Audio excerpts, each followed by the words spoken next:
extra gravy on it, okay? Like a lot of hard-working Americans, Levi Vest grabs a quick bite to eat while he's on the road. One country fried to go. You kind of have to eat out, you know, when you're working on the road.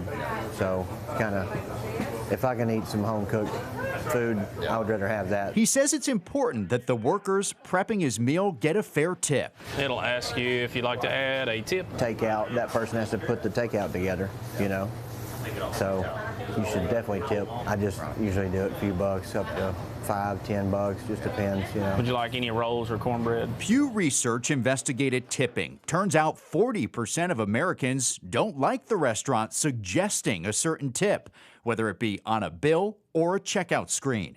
24% like the suggestion, while 32% don't care either way. We do feel that pressure. Kenny Jordan teaches hospitality and tourism management at Belmont University and studies tipping trends. It's just easier to push that button because you feel that pressure, and that leads right into what consumers are feeling, which is known as tipping fatigue. Jordan calls tipping fatigue a phenomenon that has taken hold as tipping is seemingly all around us. Drive-through windows, takeout counters, grocery delivery, retail.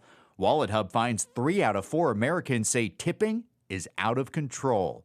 Take ride shares. Some send a reminder days later to tip your driver. If you use a ride share, it asks you if you'd like to give them a tip, and you can give them a tip right then. However, you open it up a couple days later because you want to use the service again, it'll actually ask you, some of the apps will actually ask you, would you like to give your last driver a tip? So it's not just the pressure, you know, from the counter service, but it's also pressure from these prompts. Data shows that the #1 place to tip is a sit-down restaurant. 92% of customers tip there. 76% tip for delivery, 70% at a bar, 25% when buying a coffee, and 12% tip at fast food.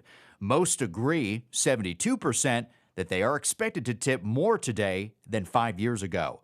But Jordan says, as our economy has become more service-oriented, more Americans have experienced relying on tips. Culturally, you know, we have younger generations, millennials, Gen Z, Gen X, have grown up in this service culture, and a lot of them have worked in the service culture. So because of that, it's now ingrained into our culture as a basic norm. So it's going to be really hard to reverse that trend. Take Levi. I think everything's overpriced, you know. But when he was in school, he also worked at some fast food chains and has experienced the gratitude that comes from a nice tip. If I've got money to share, you know, why not?